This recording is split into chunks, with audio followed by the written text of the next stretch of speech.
Hi, I am Haley Taylor Schlitz. I am a third-year law student at Southern Methodist University, and on May 13th, I will be the youngest Black person to get their law degree in the history of this nation and the youngest woman to get her law degree in the history of this nation.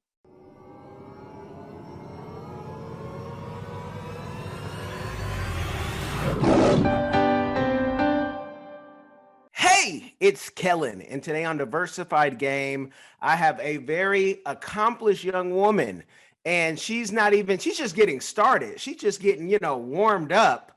But Haley is going to give us a game on what it is to be the youngest Black woman to graduate law school. And I'm going to say, whether you are listening to this or watching, you have to forgive me. I got a Invisalign. So when you guys hear me trying to slur words, I don't talk with a lisp, but they told me to keep it in as long as I can. So you bear with me and don't make fun of people, even if they do have a lisp, because that's not cool. But Haley, welcome to the show and congratulations. CBS, everybody has covered you. I'm going to start off with, let's start debunking some of the rumors first. Mm-hmm. Is it true or not that Dr. McStuffin is based on your mom? That's true. That is true. Okay. It is true. So we have good stock right here. We can get into that later. I just wanted to get that out. But okay, is it true or not that, you graduated at 13 years old, high school, and you were struggling at one point in the 5th grade, y'all? Yes. I homeschool my kids. What was it for all the homeschool parents that got you to this level? Was it you didn't turn on the TV? Was it that, you just got the work and you could test out of classes? Give us the game. I think it was really that homeschool allowed me and my siblings, but, I'll speak for me, to learn at a level that I needed to be at to be engaged. It's where a lot of people, I've gotten questions like, what's the rush? I mean, it's really not a rush, it's where I am intellectually, where I need to be to stay engaged, to stay interested in the material, to actually want to be in school and learn. And that's key to actually retaining information and thriving. And so homeschool really allowed me to be in the grade that I needed to be in to do all of that. And also homeschooling allowed me to go not just at my own pace when, grade level versus age wise, but also, school day wise. I think a lot of times homeschooling parents or just people in general get scared when their kid is done with all of their work in 4, 5, 6 hours instead of the 8 or 9 that public school has you doing. But if you think about it, not only are the transition periods removed from classroom to classroom, locker to locker, the lunch and the recess are potentially removed if they just, do their work in the morning and then eat after. A lot of things are removed. The distractions of their peers are removed. They are in an individual learning environment, so they're engaged in the material. And when you're engaged, you're working harder, more invested, going faster. So my parents at first also were like, there's no way you're done with your whole school day and it's only like, noon and you started this morning, that's not, it's 1 o'clock. Like most students go until 3:45, 4 p.m. Like you didn't do all of your classes, all of your homework, all of your learning already. And like I said, you're at home. So there's already that adds a lot, that takes away a lot of time from the transitions and the transportation and the distractions. But also you're where you need to be to stay engaged. And that means you're more interested and more invested. So those are the things that really help me, at least. You said something so key that I did not learn until like 38 when I was diagnosed as dyslexic, and the woman said your verbal fluency is so high, but if you don't engage in something, your brain just turns off on that subject. And that's not something that in elementary, middle school kids or even parents are told. The person is ADHD or just a bad student or a bad kid, and it's like, no. Maybe it's that slavery. They don't want to hear slavery every year. That's how their, history to you started. Maybe that could be it. Yeah. So the engagement. Now, Was it the Dallas curriculum, or was it your parents creating something in that homeschool curriculum that kept you interested? I would say it was my parents. I wasn't entirely homeschooled. We live in Keller and we used a local college style school in Keller. And the college style school is basically where you go to a building with teachers and students and, you know, all of that normal school 2 days a week. And then the rest of the time you're at home doing assignments online, bringing them the next day or submitting them online. And so, I would say that it was really what my parents fostered at home using that curriculum that really helped me.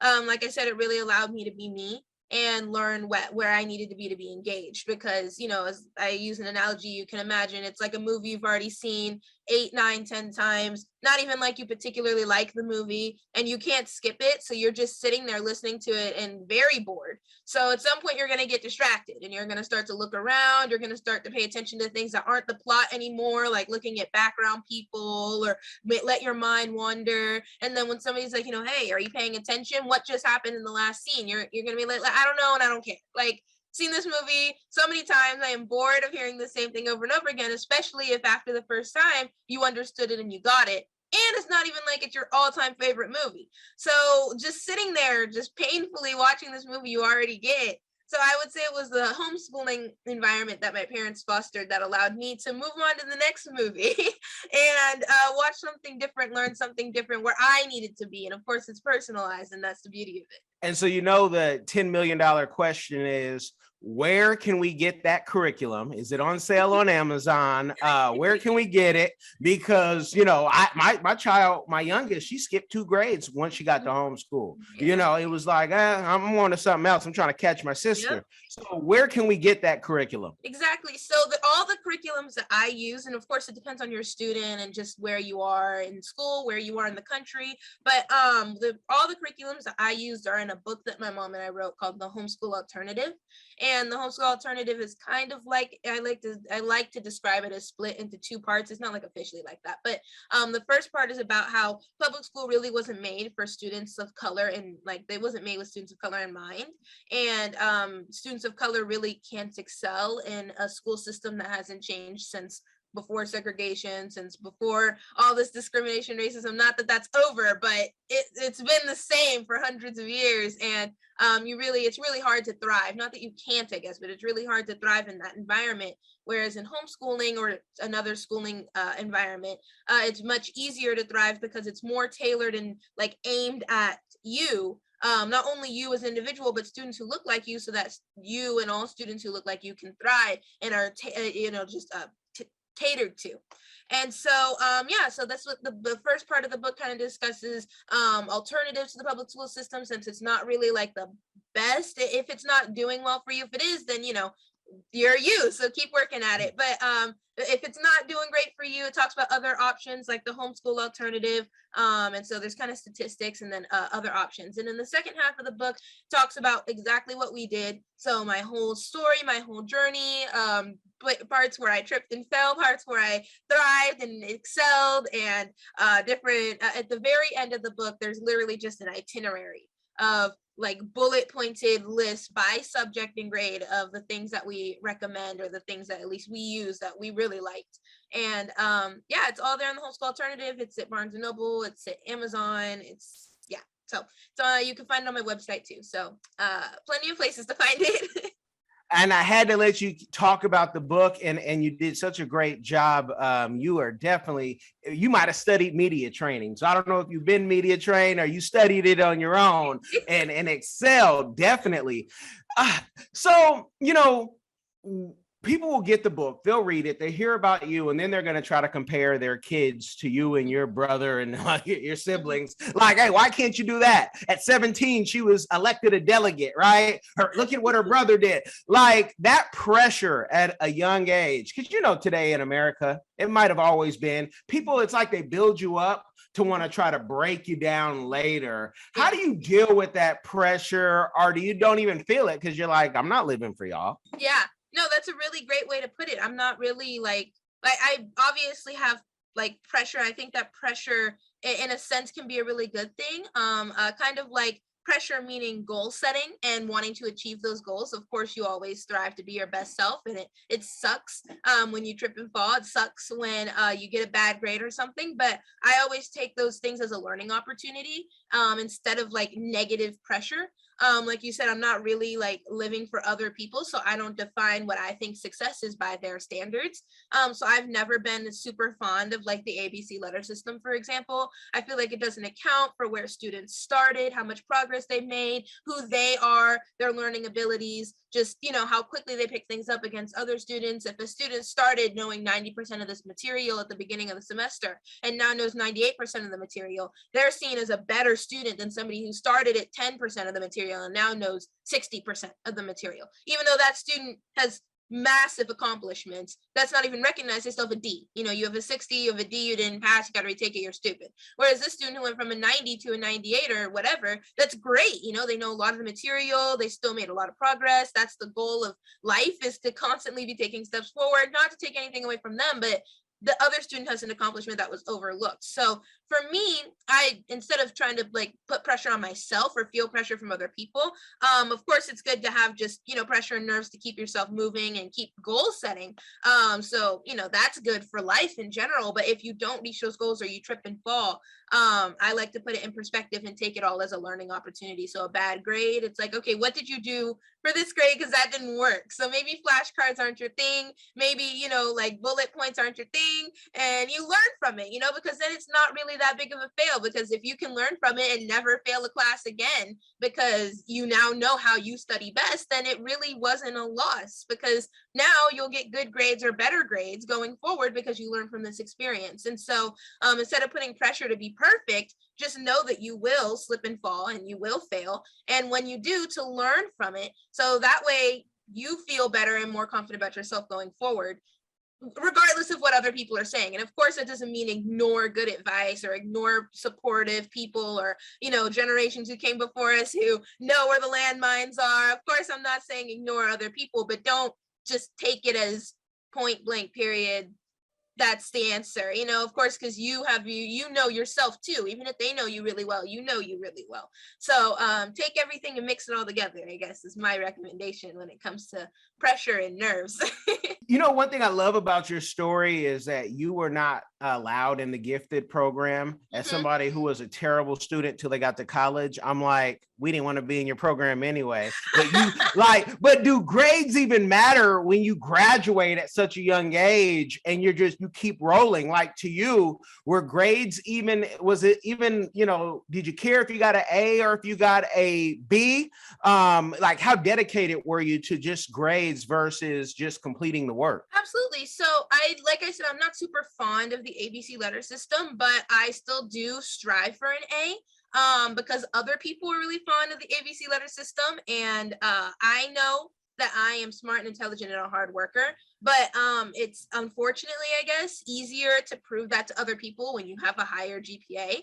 And so that is a value of mine, is getting good grades. But a lot of my peers actually, and it was crazy to me because it just shows the difference in mindset. And it's perfectly fine to have different mindsets in this area, but it just surprised me.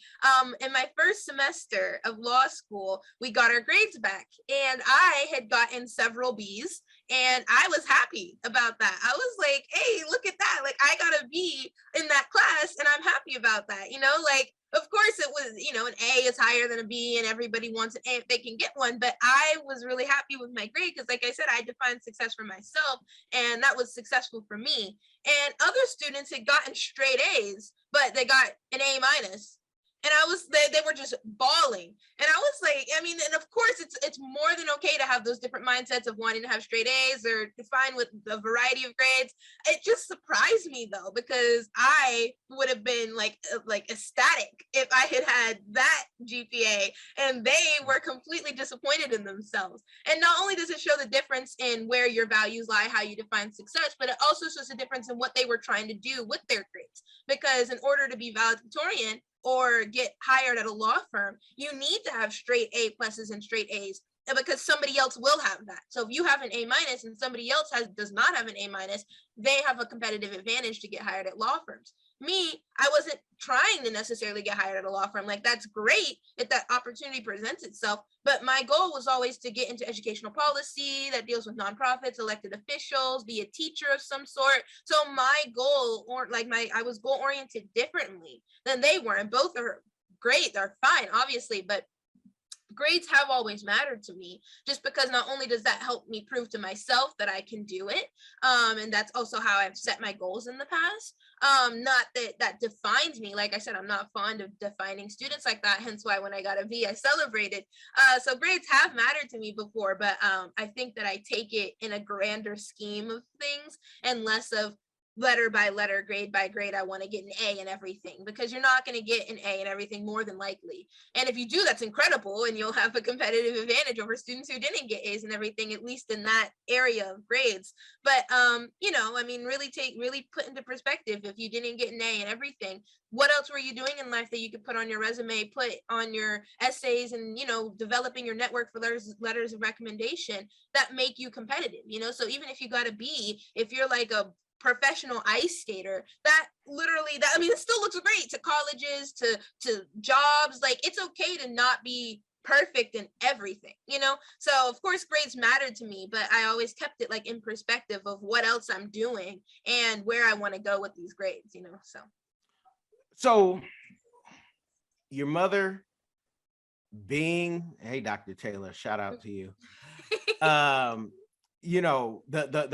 You wanted to be a doctor at one point. You're young enough to go do it all. Are you tempted at all? And I know a few, some of those people that have both a JD and an MD. I'm like, the dedication, shout out to Dr. Tony, the dedication to being a lawyer and a doctor to education. How tempted are you to just say, you know what, I'm young enough, I can knock this out? Are you at all, leaning that way to taking the MCAT and saying, I want to go? No, not at all. Not even a little bit. I know your mother would smile and be like, yeah.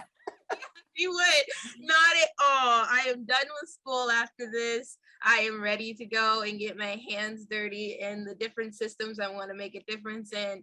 Like you said, shout out to the JDMDs, shout out to the MDs alone. No, I like science and math, but not that much. We are done with school. Yeah. Okay, you're done. So no even PhD to top it off or anything. All done. Okay, no, wow, I'm surprised, because all the different certificates and hey, I got my this, that, the third, but yeah. you say you're done, but you're really just beginning, because you haven't got your first job yet that we know. We know there's plenty, waiting for you, but the, to get that first job, is it job? Or are you going to open up a law firm? I want to go and get a job working somewhere, and I have a couple job offers on the table right now, but it kind of depends where I want to be in the nation. Some are in California, some are in DC, some are in Austin, and some are in DFW. So I have not decided yet as to where I'm going. Okay, but you are not bound just there, because you have a whole river named after your last name, in Germany. So there could be international appeal, plus all of the 54 countries in Africa would love to have you. They might even try to make you president, if you stay long enough. So are there any international looks to say, let me go explore the world and see, more of the world for a longer period of time as an adult? Yeah, I really do want to travel. I'm not sure about settling down and getting a job or like living somewhere internationally. I do think I want to do that nationally, at least in the future that I can see. You never know where life takes you, and when I'm older, maybe. But in the future that I can see, I do want to live nationally and just kind of settle down somewhere here.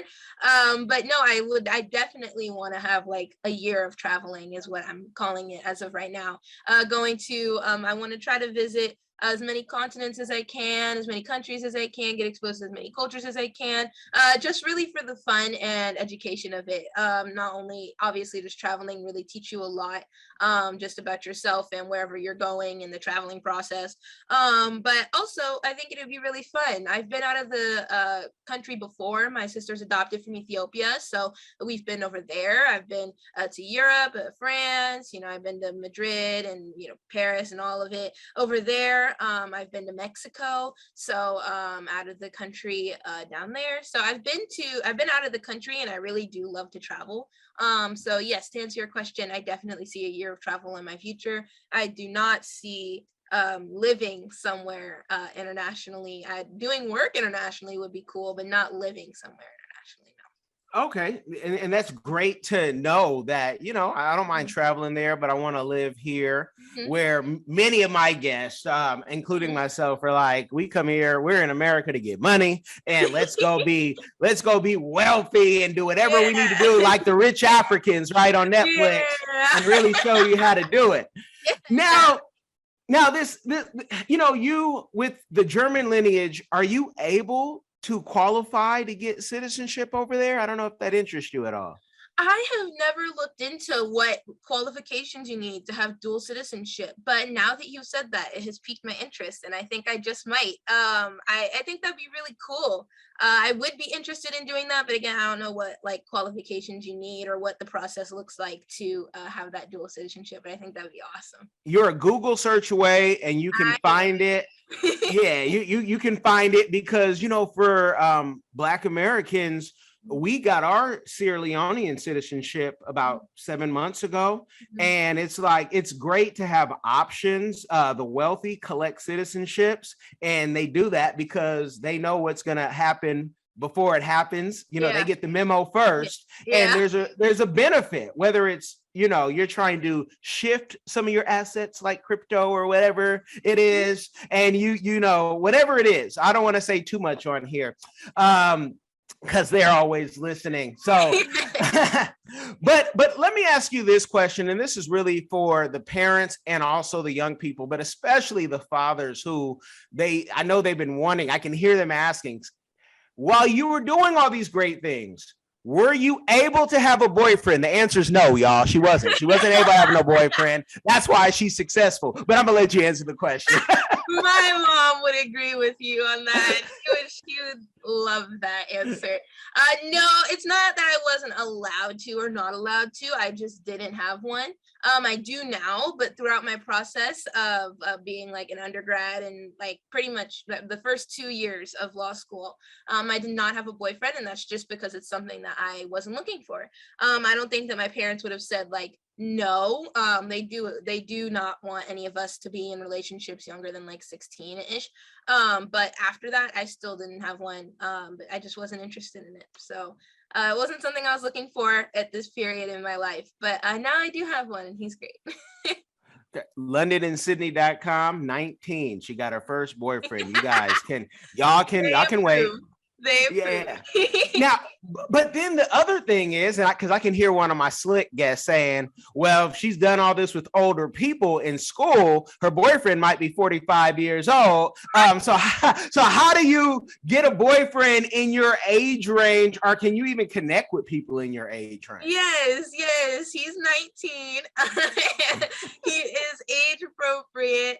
I have had a lot of exposure to peers my same age all throughout my life. Even right now, my mother did a great job when I was younger, making sure that I had exposure to peers my age, as that was a common question that people got asked, but also obviously a very valid concern too. And so I did my accelerated path, but while I was in high school, while I was in college, and even into law school before COVID, I did a lot of extracurriculars. So there was fencing, there was speech and debate, there was choir, there's piano, there's harp, there's horseback riding, just name it, I've done it. And there's a lot, and it was age-based, so, fencing is like, you're competing in the 12 through 14 bracket or whatever. And so obviously the age I was with my peers. And so in all of those extracurriculars, I would be with my peers. I was part of Jack and Jill, the Roars. It was just I was in all those groups and my peers were in those groups too, because, at the end of the day, when school is over, they still do things, they're still active and do things outside of class. So that's kind of where I came in and got to meet a lot of my peers. So yes, my boyfriend is age appropriate and my friends are a wide range from my age to 25 to 40. So I have a lot of mentors and friends. That's great. For my fencing friends, I did that as a young person as well. Short time. What style? Which style? I have done saber and epee. Okay. And do you have a preference? Saber. Yeah, definitely. Okay. Por qué? Why? It's just, I like how much faster it is. I did epee and it's very deliberate. But saber, your mind has to move quickly because it's over in a second. So I think my mind moves quickly, and I think that saber keeps up with that pace. So I like it. Okay. No, I just ask. And of course you like things that are quick because you finished at 19 and you're done with school. So of course. Now, I'm one of those over the top people where I want to beat you like behind the back type things. I want to try something difficult. Now with you got a book, you've won plenty of awards. With all the success, what is a community give back that you're doing or that you would like to do in the future? I think that one of the community give backs that I would like to do in the future, and I start with that because it's really, I feel it materializing and I'm really excited, is to go and teach. It's really something that I feel called to do. I got my undergraduate degree in education, my bachelor's of science in education, and I really see that as a way of not only giving back to the community at large, because one Black teacher increases the statistics of going to and graduating from college for all students, but especially at a really high rate students of color. And so, but not only that, but also I want to give back to those students of color. And I want to make sure that I can provide to as many students an opportunity to have a safe space to really grow and thrive and be at the level that they need to be. And I want to prevent as much as I can while inside the system as a teacher, students from experiencing or going through what I have experienced and gone through, being denied from the Gifted and Talented program, racism, just microaggressions in general, just the disparities, struggles, barriers. I want to be in the system trying to dismantle that for as many students that pass through my class as I can and create that, like I said, that safe space, but also a place where they can grow and thrive and get as personalized as I can get as a teacher with several students, which I know is not easy, but I would want to do that to the best of my ability. So, and like I said, I feel that materializing. It is so close to being there as I consider next steps after graduation and after I study for the bar. Next steps career-wise, that is definitely on the table. Like I said, on top of the legal considerations for jobs that I have, I definitely want to do teaching as well. So so I really feel that materializing. I'm really excited to do something along those lines, at least. Well, okay, let's talk about that because you run in some good circles. Anytime you talk about Jack and Jill or, or hey, you go to a cotillion or participate. So those things in our community can be very snooty, very push, very, don't do this, don't do that. And some would say, wait, you get all this education to become a teacher, you should be the Secretary of Education, right? That type of pressure, does it ever come on to you? Because it's like, what are you going to go teach in a school where it's gang ridden and you might get hit? The kids aren't listening in all the schools. So how much of a give back to the population, not to say you have to go to the hood, but like I would just think like I'd be pressed to say I want to help the streets. At the same time, I'm not trying to get Nipsey hustled or beat down by the streets, because kids have like all the power in school.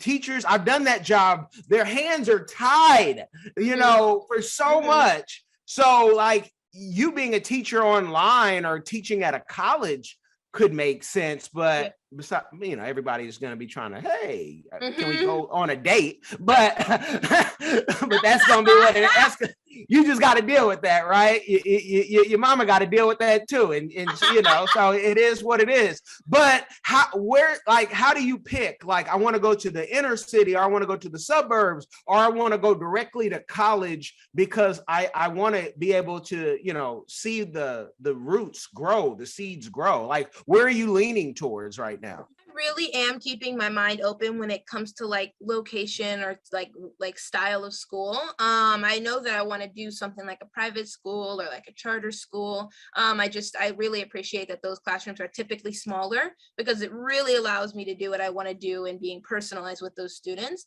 But I think more of what I look for is diversity in the classrooms, because like I said, I really want to impact students of color, girls. That's really where I want to, you know, like leave my mark, or that's how I think that I'll be able to best leave the mark that I want to leave, is having a student body that looks like that. And so, you know, wherever that takes me is where I'll go. And like you said, I know it's very possible to end up getting beaten down in school systems that, you know, maybe are just having a hard time managing their students, or getting the teachers to stay engaged and stay inspired. And I think if that ever were to arise for me, or that situation were to arise for me, I think that I would end up leaning on my legal training, my legal experiences, and like remind myself, number one, of why I've decided to come and teach here in the first place. But number two, take it as an opportunity to work on the system from the outside too, because like I said, I got my undergraduate degree in education, and that allows me to go into the classrooms and be that teacher and get that experience and gain that knowledge and be able to hopefully impact the students that come through my classroom. But also I'm going to get my law degree, and that allows me to write policies on the educational system that allows teachers to be the best teachers they can be, that allows them to create that learning inducive environment, that allows them to leave an impact on our students. And so if that ever were to arise, I would either, you know, or maybe both, remind myself as to how I am here and why I am here, but also take it as an opportunity to step out of the system and maybe, you know, change the foundation of it if I can, go into policy or work for a nonprofit that works on policy, work for an elected official that works on these policies, and work on the educational system from the outside. So that way the teachers who are in the system get the most opportunity, have the most amount of flexibility to make the difference that they have the ability and the training and credentials to make. And obviously that's with legal regulations, hence writing educational policy, but writing educational policies that are inclusive and just aware of who the student body is and what they look like now. And I think that having teacher training and being a teacher will really contribute to writing that policy accurately and successfully. So I think that there are a lot of avenues if I were to face in a situation like that. I knew policy. I knew that's where I was like, that's what she should be doing. And so it's coming. I mean, you don't go from fencing to winning all these awards to being able to play the harp of all things, right? And just now go into the lean on me situation where you're going to have to battle the system, the kids. I'm not trying to fight y'all. I'm Haley. I finished at 19. I could do what I want. I might change my mind and become Dr. McStuffin Jr. That's tell the people about the Dr. McStuffin, how it came about, how your mom is tied in, and just how that impacted your life, saying my mother is Dr. McStuffin. What? Yes. So it kind of came about when we realized that the show was even being aired. Actually, it's like, I think that it's correct to say it's the first cartoon that has a Black girl lead. And so my mom immediately saw this, and also the fact that she wants to be a doctor and my mom's a doctor, jumped on this to emphasize how important a show like this was and how happy she was to see it. And so she posted about it and talked about it, shared it. Like I said, this is when we first noticed that it had aired. And so then she decided to gather all of her female doctors of color that she knows, and they made a giant collage saying thank you to the creators of Doc McStuffins for making this show, and how valuable it is to kids, all kids, but especially kids of color, to see this cartoon and change the narrative of a doctor just being a white man. And so, and in the cartoon, her mother was a doctor as well, and she was a doctor, a woman of color. And so after the Doc McStuffins show, the writers, the producers, everybody noticed my mom and this collage and all of the work, like all of the celebration and just all of the appreciation. They had my mom and my sister fly out to where I think it was Los Angeles, and record like a little like commercial, if you've ever seen like the commercials, but like the transition commercials that are only like a couple seconds or like maybe 30 seconds long in between cartoons. And it's like, and she was on there and she's like, hi, I'm Dr. Maisha Taylor. And it was like a whole like animation as to why it's important to, stay clean and wash your hands, or whatever the episode was about, and how it's great to see doctors of color and all of that. So it was just, they really, really appreciated her appreciation. And so after that, she came back here to Texas after they were done doing that little commercial and all of that. And she was named the mother of Doc McStuffins, who, like I said, is a woman of color who is also a doctor. And so every once in a while in an episode, you'll see her, Doc McStuffins will go to her mom and be talking about some medical issue her stuffed animal is facing. And the mom will tell her about some of like a drop of like medical knowledge. And it's like, it's the cutest little interaction, but it's so cool that sometimes they'll even refer to her as like Dr. Taylor or something. And it's just, it's the best thing. And it has been really cool growing up, being able to, like just kind of throw that out there. It's an interesting fact about your family. Oh, my mom happens to be the mother of Doc McStuffins. And it has been really cool. I'm very proud of her. Do you consider yourself, and I know it's on your jacket, but do you consider yourself, and when did you consider yourself a prodigy? I don't really, I've never thought of myself as a prodigy, like just like in my own mindset, like I am a prodigy. It's not really something that I have like consciously thought. I think that I'm smart, and I think that I'm a hard worker. But it's never really been like a constant conscious thing. I know that I'm accelerated, but I think that a lot of times the term like genius is associated with me and my brother and my sister too.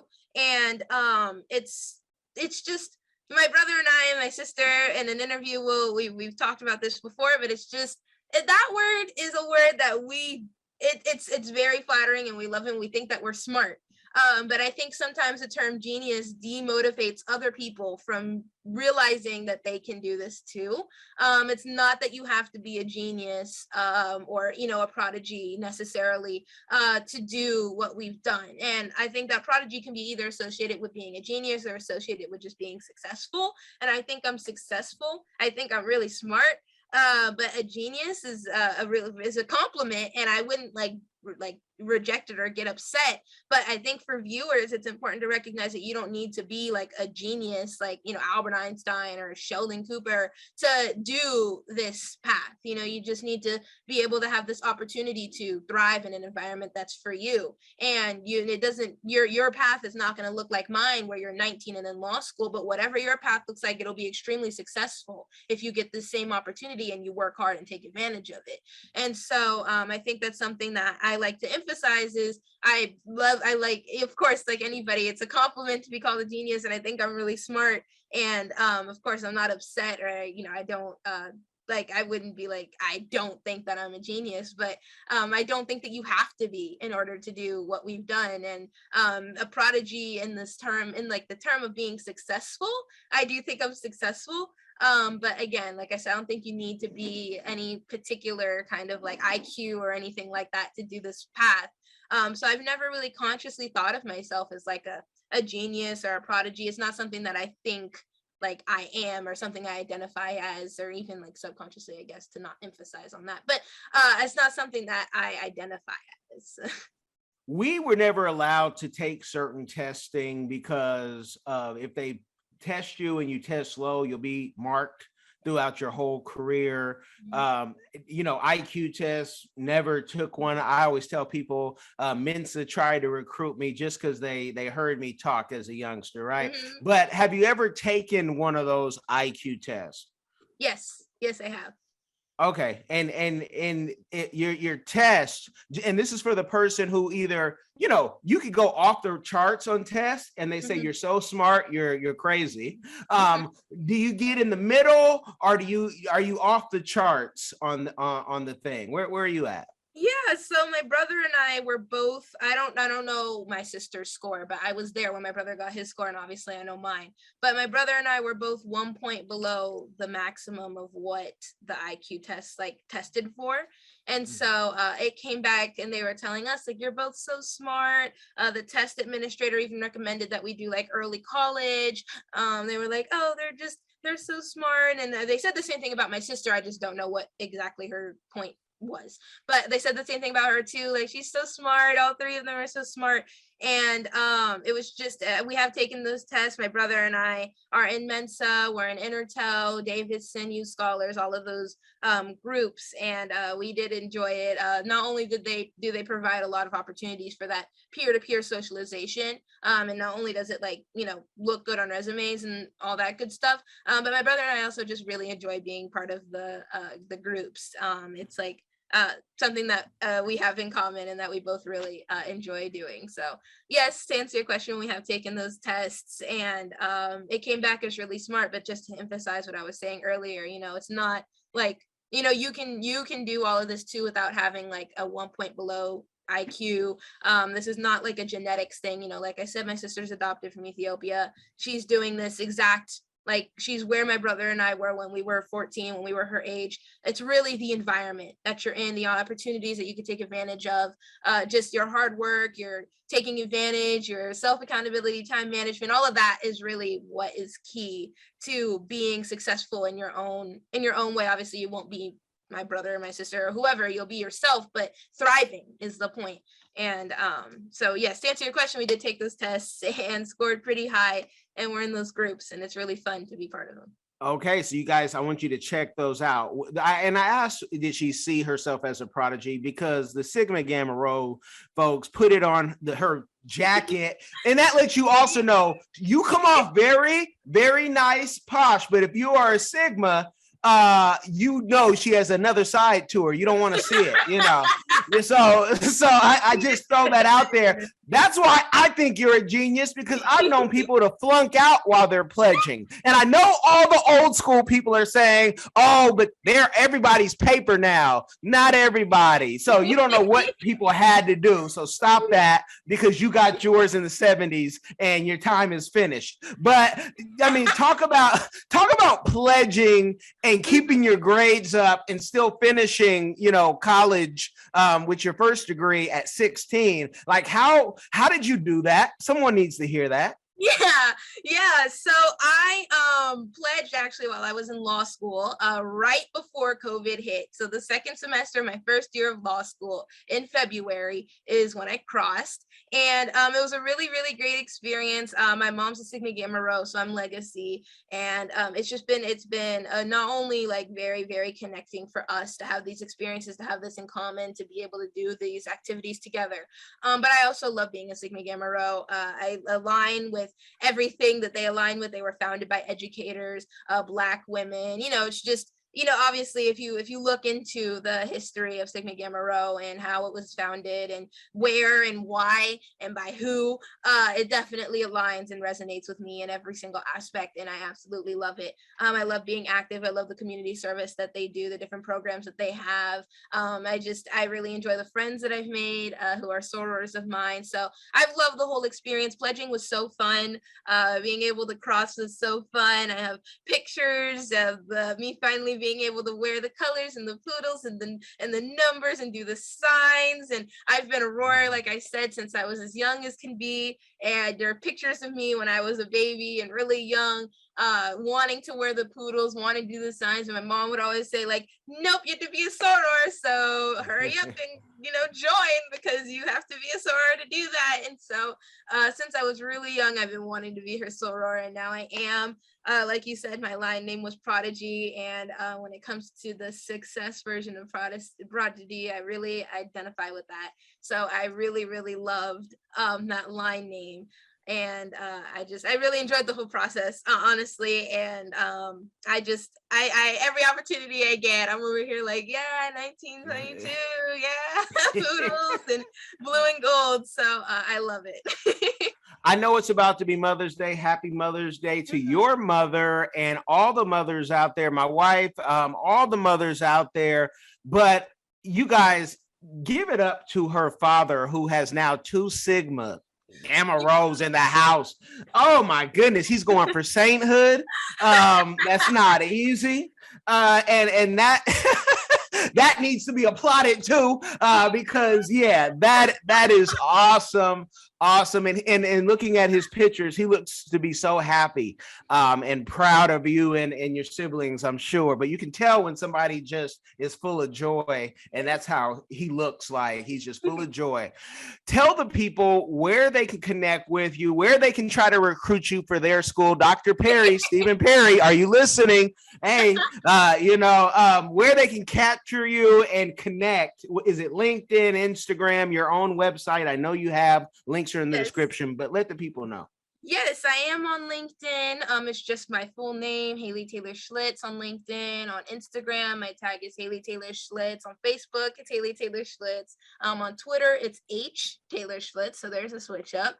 My website is haleytaylorschlitz.com. There's a contacts form on there if you want to be able to talk to me, like in an email.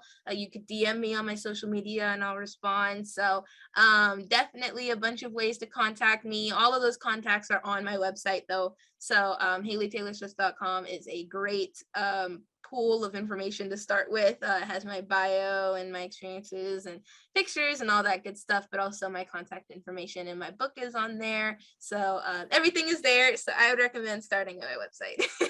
Go to the website, and if I hear, because my wife is connected with your mother, if I hear any of you old lions or zebras or giraffes trying to holler at Haley, and you know that you're way too old to even say anything, you better keep it professional. I'm gonna call you out personally, and I might even use my clients' bigger platforms to call you out as an old lion doing way too much. So I'm just putting a warning out there. Don't try it. I love it. Well, I love that you came and you shared the game. Thank you for coming on, and thank y'all for listening, whether you are listening on iTunes, iHeartRadio, our latest partner at AYB Radio in Freetown, Sierra Leone, or even YouTube. Kick up our YouTube numbers. Share the game. It will change somebody's life. Thank y'all. Be blessed. Hi, everyone. Have you ever been curious about visiting Africa? Which African country were you interested in? Kenya, Nigeria, Uganda, South Africa, Ethiopia? Which country are you interested in? My good friend, Kellen Cash Coleman, came up with a course called My First Trip to Africa that'll guide you through this process. It's only $20, and in this course you'll learn about passports, visas, vaccinations that you need before you go there, as well as a budget, how much the trip is going to cost. He also talks about what you should pack, what you should take with you, how you should travel on a budget. Did you know that $100 is worth 1,000 South African rand and over 10,000 Kenyan shillings? So imagine what you can do with $100 back home. I say back home because I'm from Sudan, I'm African, I already know how it's like. I know that, when you convert Canadian and American money, it goes a long way when you're traveling across Africa. So if you're curious, if Africa is a place that you've always wanted to go, always wanted to move there, Kellen Cash is the person to ask. Check out the course. There's a little preview you can listen to before you actually purchase it. If you're interested in this course, visit www.diversifiedgame.com. Don't miss out.